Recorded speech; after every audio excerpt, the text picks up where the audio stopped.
Me mbrëma dhe miserdët në 360 gradë, ora është 21:06. Ja u kemi thënë, jemi në fushat elektorale dhe në fushat elektorale asnjëherë oraret nuk zbatohen, përkundazi ato shtyhen, diversifikohen, por ju gjithmonë qëndroni besikrisht ndaj nesh, sepse e dim, ata që janë besnik, mbeten besnik pavarësisht shtyres orare.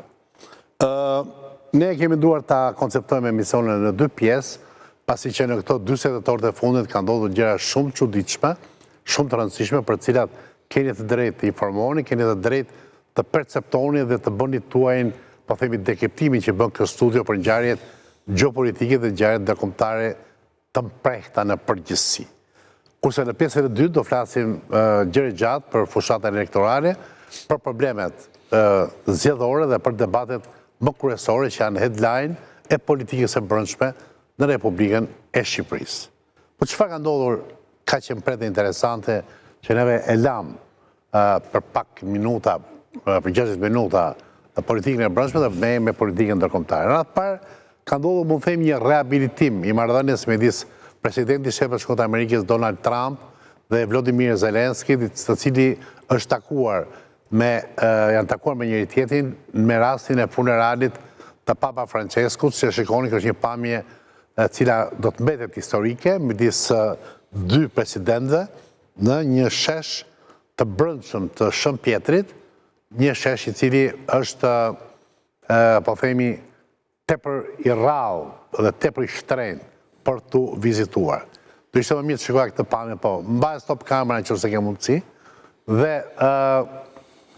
kjo sepse ndodhen 2 reagime njëri mbas tjetrit. Reagimi i parë, Trump pati një shenjë të dukshme nervozizmi ndaj Putinit, dhe dyta për kraja ndaj Zelenskit duket sikur është tani më diçka reale. Gjëja tjetër që ka ndodhur, që është e pabesueshme, 2 shtete shumë të zhvilluara nga ana industriale, vendet anëtare të Bashkimit Evropian, Spanja, Mbretëria Spanjolle dhe Portugalia kanë mbetur në blackout të energjisë elektrike. Nuk është parë dhe dëgjuar, dhe një pjesë e frazës shqyrgore, nuk është parë dhe nuk është dëgjuar që 2 vende kaq të zhvilluara në zemër të Europës mbeten pa energji elektrike, bllokohen trenat, bllokohen aeroportet, bllokohet gjithçka. Shpjegimi që jepet, një aksident. Mund të jetë kjo një shenjë e luftës kibernetike, e luftës hibride, pse edhe kibernetike mund ta themi. Po ja. Për të folur për këto që sapo përmenda, në pjesë të parë kam të zotin Xhavi Shara, me mbrëma zoti Shara, ekspert sigurie, Nida Bozhegu, avokate, po ekspert e drejtësisë ndërkombëtare, me mbrëma Nida. Zotin Alfred Pollumbi, ekspert i marrëdhënieve ndërkombëtare, me mbrëma. Mirëmbrëma. Ledion Krisafi, me mbrëma zoti Krisafi, ekspert i gjeopolitikës. Dhe Dritan Goxhaj, kapiten Dritan Goxhaj, dhe ai tashmë ekspert. Krisafi, qa do thot ky takim kokë për kokë, Trump, Zelensky, sipas perceptimit tënd të jetë një shumë mirë i politikës ruse, politikës ukrainase, në përgjithësi të politikave të Europës Lindore. Që do thot kjo? Unë besoj që Zelensky me gjitha kishte për qëllim të binte Trumpin që duhet paktën një garanci amerikane në një mënyrë ose në një tjetër për marrëveshje përfundimtare me Rusinë, sepse nuk besoj se është çështje territorësh. Zelensky e di shumë mirë që territorët e gjithë ukrainasit e dinë që territorët janë pushtuar nga Rusia tashmë janë humbur, pra nuk ka asnjë shans për të marrë territorët, por kërkojnë të ketë në këmbim të territorëve që do japin 20% të shtetet të tyre të kenë një garanci të fortë nga Shtetet e Bashkuara në një mënyrë ose në një tjetër si mund të hapin Shtetet e Bashkuara. Dhe aq më tepër që sot ndodhemi në një pikë ku kemi 3 propozime, pra zgjidhja e çështjes së luftës në Ukrainë dhe marrëveshje përfundimtare nuk është më në nivelin teorik, po janë 3 propozime, një amerikan, një ukraino-evropian dhe një rus që është bërë nga Lavrovi sot, mos gaboj, ku të gjitha këto 3 propozime janë të ngjashëm në shumë pika, por aty ku dallojnë në pika shumë themelore mes njëra tjetrës. Dhe plani, kam përshtypjen që Zelensky kishte si qëllim kryesor që ta binte Unë e kuptoj Zelensky, problemi është që takimin në Zelensky t'i dha Trumpi. Dhe gjithë ky respekt dhe gjithë kjo, po themi, ky takim kaq komunikativ, pra që ka bërë gjiron e botës, ka 2 ditë që vetëm kjo është fotografia më kryesore që ose kemi dhe njerë, takimi kokë më kokë midis 2 presidentëve, në bas atij takimi të tmerrshëm në sallën ovale të Shtëpisë Bardhë, Këtë duhet një gjë shumë rehabilituese, duhet sikur ndron me qenë të gjatë kursin e shtëpisë bardhë. Nuk është thjesht, nuk është sado që ta kërkoj Zelenski, po nuk do bosi, nuk bëse se bëhet. Sigurisht që Trump ka dhe qëllimet e tij parë për të bindur Ukrainën për të firmosur marrëveshjen e mineralëve, që është një arsye kryesore për Shtetet Bashkuara, për ta bindur Zelenskin të lëshojë territorët, sepse duhen lëshuar edhe në mënyrë zyrtare, pra është gjë tjetër kur thua të lëshojnë në mënyrë praktike dhe gjë tjetër kur lëshon në mënyrë zyrtare në këtë rast. Dhe ishte një takim, thonë që ishte i përgatitur, pra nuk se ishte tërësisht i pa përgatitur në këtë pikë. Por Trumpi besoj unë ka një problem që kur flet me telefon me Putinin, pasi flet në telefon duket se është mban direkt diku linjën e Putinit. Pasi foli me Zelenskin, kishte ndryshuar mendjen dhe mund ndodhi që javës tjetër të flasë prapë në telefon me Putinit dhe ndryshoj prapë mendjen të jetë prapë në të njëjtën linjë me Putinin. Okej. Zoti Shala, Dani këtë mendim ose për shembull cili është po themi unë kam opinion, po futem për opinionin tim, mendoj që Donald Trump që është një gjeni i komunikimit pa diskutim, nuk e zgjodhi kot atë moment, atë vend dhe atë përqendrim kaq të madh gjithë mediave botërore. Cili është mesazhi sipas jush? Zelenski aty përmendi që ishte një simbolik, ishte një takim se për 15 minuta nuk u vendosën fatet e konfliktit aty. Unë mendoj që ai eveniment apo jo ngjarje. Se filloni nga Zelenski o nga Trumpi? Po do të dalim. Dakor. Se këtë për edhe Ledionin, dakor. Dhe ajo bile jo Luani aty është Trumpi. Bëhet fjalë për 4 simbolika që unë mendoj që janë të rëndësishme nëse do arrin të ndikojnë në një proces paqe më të shpejt dhe më rezultativ. E para njëherë një simbolik shumë e rëndësishme ishte ajo që gjithë këto ndodhen në funeralin e papës. Papa sa ishte për zgjalli, bëri disa herë thirrje për një armpushim në Ukrainë dhe duket edhe një shërbim të fundit ja bëri paqes. Pra duke i dhënë mundësi liderëve botror, në këtë rast edhe Trumpit dhe Zelenski që të mblidhen të kenë një mundësi komunikimi dhe ishte një justifikim shumë i bukur kjo edhe për këta që do të takoshin. E dyta, ato durtërkitjet, mund kam ngel në mendje durtërkitjet shumë të zjarrta për Zelenskin. Një simbolik tjetër më vete nga ky eveniment, ku Zelenski në një farë mënyrë ishte një mbështetje morale për Zelenskin edhe për popullin e Ukrainës. Një simbolik e tretë është një foto që ju nuk e keni nxjerrë aty, po ka një takim katërsh. Në kam është ai takim, është midis presidentit Trump, Zelenskit, kryeministrit britanik dhe presidentit francez. Dhe Macronit, po. Dhe në këtë mbështimin tim ajo jep një mesazhin e përfshirjes plotësisht të Europës në tryezën e bisedimeve. Dhe simbolika 4 fotosimbol që po qumë që edhe ju më drejt thatë që do hyjë në histori, është pikërisht kjo ulja ballë për ballë, pra dy burra shtetit në 2 karrike pa një tavolinë, pra është edhe pak edhe frymëzuese kështu, domethënë. Edhe pastaj nëse do t'i kthejmë me vonë interpretimin që Trumpi i bëri këtij takimi, pra përfundimisht Trumpi e uli tempin edhe të akuzave edhe desa pranoi një takim. Pra Trumpi u kthye në qendër Delgado, po Trumpi unë mendoj që do të fitoj kohë proprio publik. Se sondazhet nuk e kanë dhënë mirë në lidhje me këtë. Trumpi nuk ka Trumpi deri tash po humbet kohë, nuk është se po fiton kohë, domethënë. Por mendoj ajo simbolik ishte një mesazh për presidentin Putin. Okej. Pra tashmë ai sapo doli nga takimi u deklaroi që Zelenski është për një plan. Dhe Putin deklaroi më një herë që do bëhet treti ampushim. Po, edhe ai dha një mesazh, po domethënë u ndikoi ky takim. Unë mendoj që ndikoi. Është lojë nervash. Pastaj mund të jetë një fillim, ajo mund të jetë një fillim dhe mund të vazhdojë ai. Pra, unë them që bombardimet vazhdojnë. Një problem i madh është këtu që Zelenski flet për armpushim dhe për bisedime, ndërsa Putini flet për vazhdim lufte dhe për marrëveshje. Pra nuk e përmend armpushimin fare. Bile ka një shprehje fortë sot ose dje të presidentit Trump që thotë Putin do të pushojë së bombarduari dhe negociuari njëkohësisht. Dakor, zoti Goxhaj? Trumpi është një kameleon. E tregoj kësaj radhe, pra është vetmi president i cili ka një yll në atë The Hall of Fame, në atë bulevardin e famshëm në Los Angeles. Dhe këtë e ka për shkak ta... Ata që nuk e dina është ylli Hollywood. Hollywoodi, për shkak ta aktrimi. Pra është aktori pa parë. Po Reagani ka pas Reagani? Jo, i vetmi president, shumë është Amerikës, vetëm Trumpi ka yll atje. Reagani se ka bërë. Reagani me falset nërpres, po Reagani ka qenë dhe vetë aktor Hollywoodit për herët fundit. S'ka pas yll. S'ka pas yll, ka qenë ato. Pra u takuan dy aktorë. Pra ti kameleon dhe e thesi kompliment. Absolutisht po. Se ne e përdojmë kameleon për keq, po një që e dredh. Jo, është kameleon. Kameleon kuptimin e mirë. Kameleon kuptimin e mirë. Një përshtatë si mbas, okej. U takuan dy aktorë, pra një profesionist dhe një amator. Dhe... Po, se të dy aktorë, po se dhe Zelenski ishte aktor, po vërtet. Por, se kava. Në këtë radhë, regjia është e këtij profesionistit, edhe skenari është e profesionistit.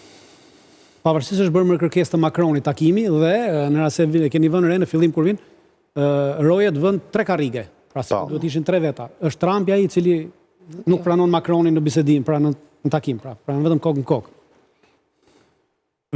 Normalisht që e ka shfrytzuar Zelenski këtë takim për të kërkuar vetëm për kraj, nuk bëhet për çështje territor, se territoret ashtu kështu janë të humbura se nuk mund t'i marrësh më mbrapsht. Pra edhe në rast se Trumpi thotë okay, do t'i jap, po s'ka kush ja jap, s'ka kush i merr.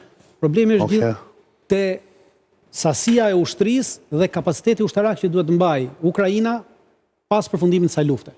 Pra këtu bëhet gjithë problemi. Pra sa do mbaj? Ti beson ke paqe do? Ti beson ke paqe do? Jo, nuk është çështje paqe, nuk është se është një çështje paqe, është një çështje ndalimi të luftës. Paqe nuk do të ketë ndonjëherë, po thjesht një ndalimi të luftës. Pavarësisht të dyja palët janë shprehur. Atë kur themi ndalimi i luftës, ndalimi i përkohshëm i luftës. Po kjo përkohshmëria mund të zgjasë edhe sa ka zgjatur përkohshmëria midis Koreas së Veriut dhe Koreas së Jugut, po mund të zgjasë edhe një muaj. Armpushim. Është një ngrirje konflikti. Një ngrirje tip, pra nuk është se po beson ke kjo mundësi. Beson. Po nga deklaratat e të treja palëve them që po, pavarësisht se ka pasur edhe luhati nga tre, por po të marrësh atë thelbin të treja palët janë drejt kësaj. Pra edhe kësaj radhe Rusia deklaroi që jemi dakord për bisedime pa kushte. Pra nuk hoqën dorë nga kushtet. Pra ulemi dhe bisedojmë. Pra dhe me Zelenski. Po jo. Përcaktueshme e bukur, sepse jemi për bisedime apo pushim dhe bisedime. Jo, jemi bisedime pa kushte me Kievin dhe me Ukrainën. Pra do thotë jo me Zelenski, pra prap e luajtën atë përcaktuan individin, përcaktuan... Okej. Zotë Pullumbi? Ka bëjmë qikë më dinamike që paset të bëjmë dialog. Vizita e funit e Vitkov ishte përpara se të bëhej funerali i papës. Pra ta që nuk e din Vitkov është i deleguari i Trumpit për të biseduar me Rusin për vendosjen e paqes. Dhe Vitkov pati dhe sukses. Në falë, është i deleguari për lindjen e mesme. Edhe për Ukrainën. Është generali për Ukrainën, i emëruar. Jo, generalin duke se vuar dëgjon njëri për momentin. I deleguar. Për linjën e mesme Vitkovi ishte i deleguar për paqen dhe arriti sukses që të bënte armëpushimin në Gaza që e dim të gjithë, dhe pas kësaj Vitkovi është njeriu i deleguar. Sot u vranë 40 veta aty. Trumpit. Sot të emërën për 20 vranë në Gaza.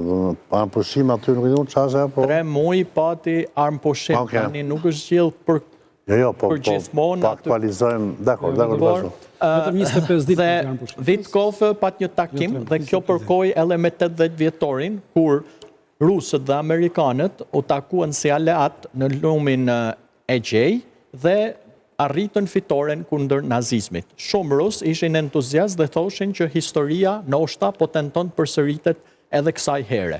Dhe pastaj ndolli vdekja e papës, ndolli dhe funerali i papës dhe ndolli takimi i Trumpit me Zelenskin. Por rezultatet e para për një progres në drejtim të paqes u arritën që në takimin mes Vitkov dhe Putinit. Aty ishin sinjalet e para të paqes si rezultat i shumë takimeve të bëra këto 4 muaj, po duken tani më në fund konkretisht dhe me fakte që po shkohet drejt një paqeje.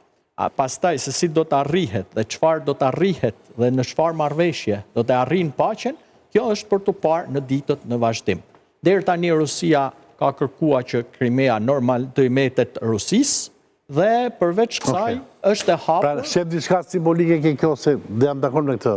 Pra kjo është një duket në lidhje me nga takimi i parë Trumpi që ishte e poshtroi Zelenski në Sudën Ovale. Këtu duket sikur po rehabiliton, pra do të thonë pa merr seriozisht si partner, ndryshon në kursin e tij. Je dakord që është kamaleon në kuptimin që për përshtatet një doktrinë e tre? Me fakte se Trumpi vërtet nuk u sjell në mënyrë diplomatike aq miqësore me Zelenskin në takimin e parë, por e vuni me kam në tokë Zelenskin. Se Zelenski që në fillim u fry nga politika liberale për të vazhduar dhe për të hapur një luftë e cila nuk duhet kishte filluar as pak.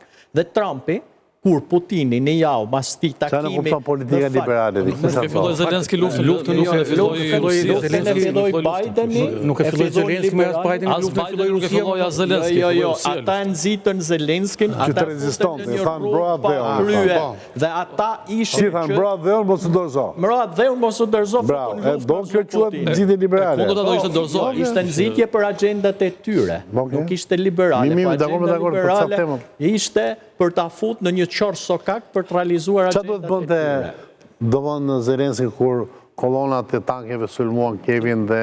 Atëherë po e qojmë të fakti kryer, por para se të shkojmë të kolonat dhe tanket, nuk duhej që të nxitej një luftë dhe të thohej se të prishej marrëveshja e Minskut.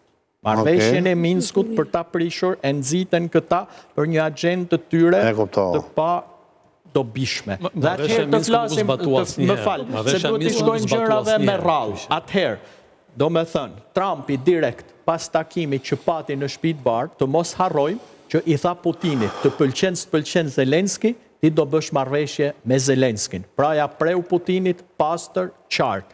Dhe kjo tregoi forcën e Trumpit ndaj Putinit, pavarësisht se mediat dhe fryma tjetër politike do ta interpretojnë si Putini e dëgjoi më një herë në fakt dhe më një herë bëri marrëveshje me Zelenskin. Pasi foli me Trumpin për kështu dhe Putini filloi duke u tërhequr, sepse Putini nuk do bëj marrëveshje direkte me Zelenskin. Enida. Çdo gjë ka hapin dhe kohën e vet. Putini nuk ka pse të më thënë të shkoj mas visa skujt. Si e interpreton këtë pamje dhe këtë takim kokë më kokë dhe pastaj e bëjmë qik debat? Skenari, pa dyshim që ishte i para përgatitur, se nuk është, më dhe ishte bërë me agent, dhe Trumpi e dinte që do merrte rolin e protagonizmit, aty ku ishin gjithë sytë të gjithë botës.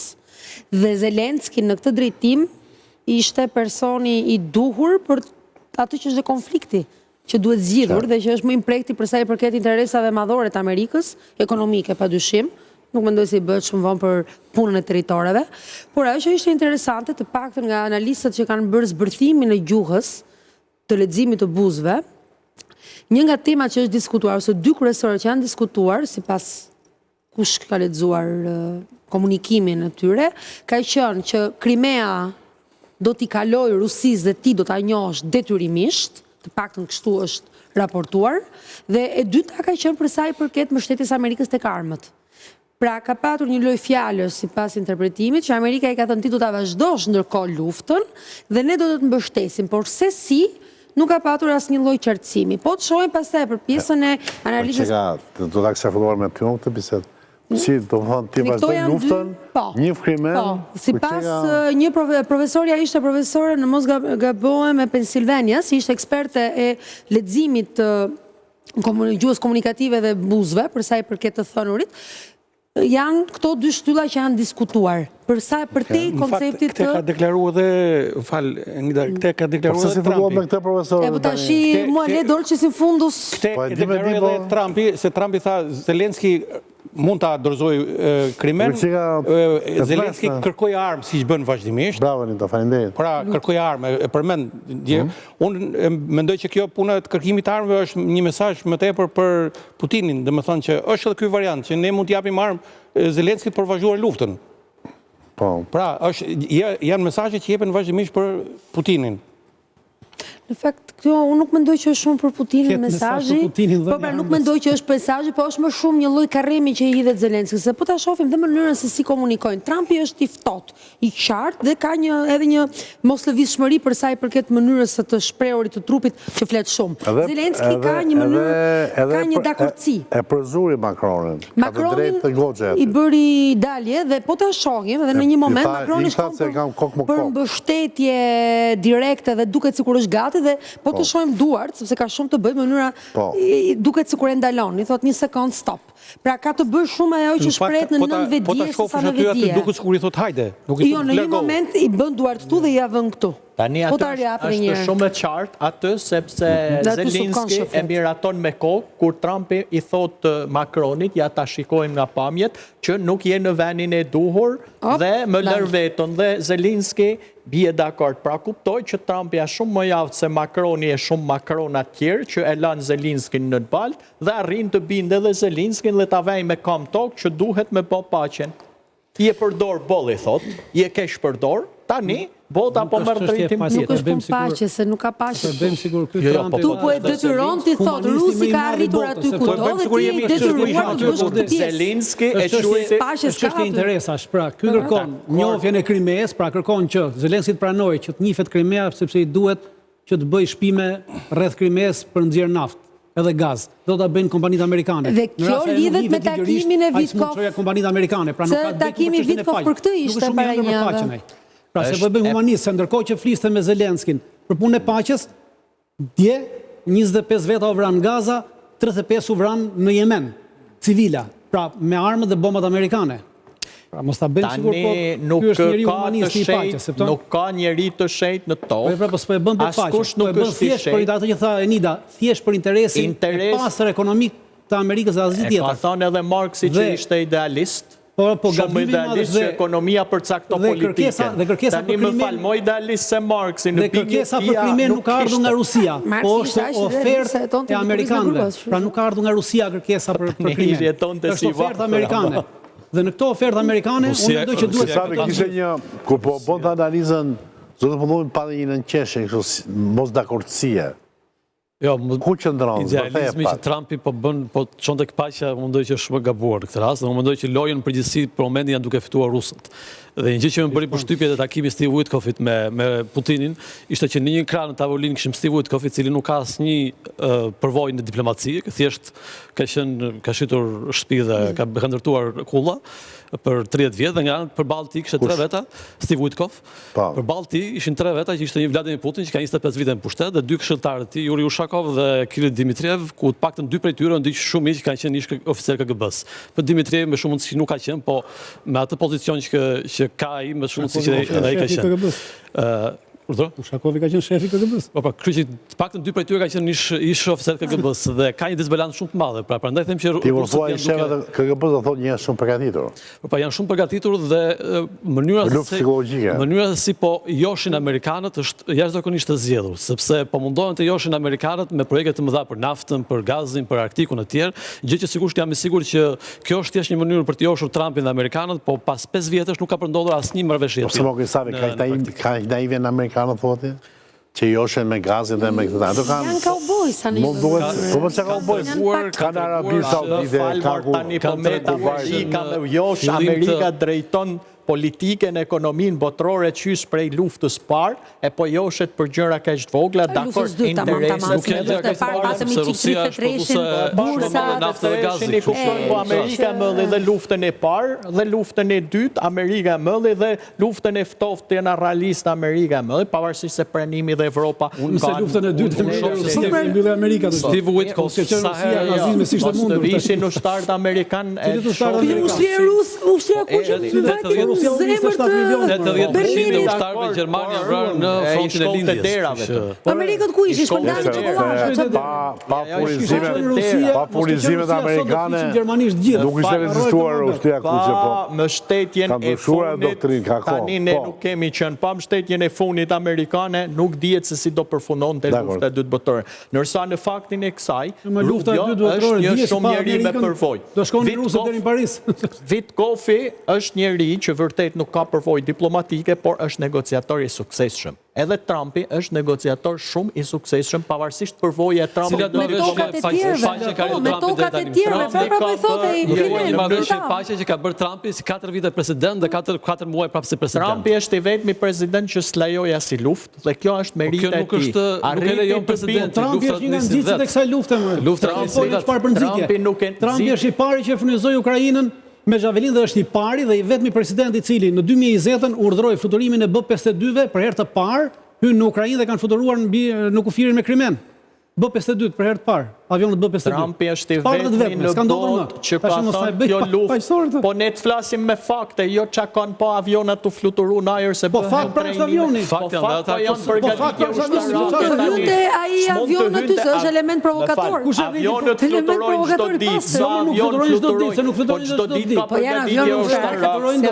Ka përgatitje ushtarake, ka tentativa. Po pra të përgatitjen ushtarake Trumpi e nisi. Po tani ti thosh Trumpi ti e përgjegjës për këtë luftë. Deri në 2020 ka dhënë sasi më të madhe të armatimit dhe ka marrë dhe ka futur Ukrainën në stërvitet më të mëdha që ka bërë NATO dhe në Amerikën së Bashkuar. Është njeriu që këtë luftë kundërshtoi që në fillim, tha është luftë e panevojshme, është njeriu që gjithë Evropa e kundërshtoi luftën, nuk e kundërshtoi vetëm Trumpi. Ata luftën nuk e kundërshtoi. Jo, me këtë logjikë i bie që Këshilli Luftëtore Botërore të kishte thënë që unë nuk luftoj, le të vinë të më pushtojnë, do thënë, se është luftë e padrejtë kjo. Kjo është logjika e Trumpit. Sa e shkruan thotë që është lufta e Bidenit, nuk dëgjuan thotë, ka bërë Bideni këtë punë, ose ka bërë Obama këtë punë, nuk është kjo logjike politikësjashme. Jo, logjika është fakti. Trumpi kur ishte president nuk nolli lufta dhe nuk pat as i luftë. I vetmi president që nuk nolli luftë dhe nuk pat luftë është Trumpi. Arriti me ul numrin e ushtarëve në Kore të Jugut, mira ushtarë Amerikan, se me mënyrën e tij të negociatave direkte, arriti dhe ul me presidentin komunist të Koreas Veriut. Dhe çfarë arriti duke ulur me Kim Jong-unun, çfarë arriti konkretisht? Arriti një ulje të ardhurave. Jo, bëri që Kim Jong-un t'i ofronte ushtarë dhe ta konfirmonte Rusisë. Pak 4 vjetë më vonë, jemi këtu, ishte Bideni president. Ka lidhje shumë, se si ishte Trumpi, po ka shumë lidhje. Profesor Shala, në ndihmo pak në këtë debat. Po mirë, tani Trumpin do një me fajsu për atër kur kur sot është data 28. Po. Sot kanë fluturuar 2 avionët e fundit në Shtetet Bashkuara të Amerikës, pra 2 avionët sot ditën e fundit. Dhe nga data 1 prill deri sot ka 32 fluturime të avionëve C-17 dhe C-5 që kanë sjellë armatim nga Amerika në Poloni, në bazën e Reskovit për Ukrainën. Pra gjithë armatimin, gjithë kjo sasi armatimit po jepet tashmë. Pra ju po thonit, pra kush po jep? Trumpi po jep. Po dakord, për se s'mund ta lënë Ukrainën tani. Po bëhet gati për një ofensivë të re, për atë që tha që të vazhdoj luftën, sepse po bëhet gati për ofensivë. Ai tani ofensiva, ajo është kërcënim për Moskën, përveç saj Trumpi. Po kërcënim për Moskën ofensiva në Ukrainë. Tani të lënë Ukrainën pa armë, thoni. Kur i tha Ukrainës të nërpres armët, u çuan të gjithë dhe akuzuan Trumpin. I bjen armë, i thon pse i bë Trumpi. Tani më fal. Po bën paqe. Ai paqen duhet me bë kur i përgatitet për luftë. Kjo e dini shumë mirë. Problemi është që tash me sa duket po ecet drejt një plani, pra ka një plan tavolin, një plan që diskutohen territoret. Gjithë këtu në studio janë të njohur me planin. Ka 3 plane në fakt. Më shumë i mundshëm bisedimet presidenti Trump i mbështet në planin që ka prezantuar Witkoff dhe që është dhënë gjithsesi në media për një plan diskutohet deri tashmë. Edhe në detaje, edhe në detaje, ky plan thotë që Krimea ka qenë llogaritur që Krimea do t'i mbetet më saktë. Pra do të mbetet duke njohur zyrtarisht vetëm nga Shtetet Bashkuara të Amerikës, sepse nuk mendoj që Zelenski do të arrijë të njohë shkputjen e zyrtarisht shkputin. M'fal. Pra nuk bile Zelenski as shkputjen e Krimes nuk do ta pranojë, nuk do ta pranojë as shkputjen e territoreve të tjera. Kjo është pjesë e marrëveshjes. Pavarësisht se Trumpi i kësaj marrëveshje që do nënshkruhet. Ai prandaj do ulet tavolinë që ta njohë se ai do hesh për këtë. Jo, qeni sigurt që nuk do ketë asnjëherë marrëveshje ku presidenti Zelenski të njohë territoret. Unë them që do ketë. Ai s'mund të njohë territoret, ai do heshi për ato dhe këto territore do të lihen për një plan të dytë dhe këtu vetëm kështu do vendoset paqja, nuk ka. Zelenski nuk ka rrugë tjetër përveç se ta pranojë këto kushte. Po nuk ka kuptim se Rusi nuk do këtë. Rusi do që të njohë juridikisht dhe faktikisht territoret se ka intereson. Nuk bile i ka thonë kush po i thotë Zelenski. Po në tavolin këtë do arri, se këtë do arri. Njeh Amerika, jo Zelenski. Amerika po mund ta njohë. Bile presidenti i Amerikës thotë kush po ja kërkon Zelenskit që të pranojë territoret, të pranojë të njohë territorit. Pra ai i ka lënë këtë shteg që unë do ta njoh dhe Trumpi, Shtetet Bashkuara do njohin vetëm Ukrainën. Marrëveshje përfundimtare do njohin vetëm Ukrainën. Do njohin vetëm Krimen, jo territoret e tjera. Territoret do të jenë de jure, jo de facto, jo de jure. Krimea de facto të tjerat. Duke qenë se Amerika po propozon njohjen e Krimes zyrtarisht. De facto. Unë mendoj që ne duhet përfitojmë nga kjo. Në këtë moment duhet që t'i kërkojmë Shtetet Bashkuara të Amerikës që t'i kërkojë Rusisë njohjen e Kosovës. Pra, sepse nuk e propozuam ne, pra të bëjmë një shkëmbim të tillë. Ta mbyllim dhe kjo mbyllet. Pra është propozimi i tyre, s'është propozimi jonë. Në këtë propozim të futet edhe Kosova. Është e vetmja mundësi për të mbyllur një herë mirë të problem që kemi me Serbinë. Rusia nuk ka një drejt për drejt, më kërkojnë ndarje territoresh në Bosnjë, në verimin e Kosovës. Ne kërkojmë Shtetet Bashkuara të Amerikës që t'ja ofrojnë në tavolinë këtë. Pra kjo është një shumë interesante, do se do merremi në një minutë tash tjetër, sepse kemi do vazhdojmë, por kjo Kosovë është shumë interesante. Që hodhi gojë, nuk e di sa e mundshme është, por është interesant të analizojmë. Ate, Ujë Qafshtama, Optika Luani dhe i blok publicitar. Pas e kthehemi prapë.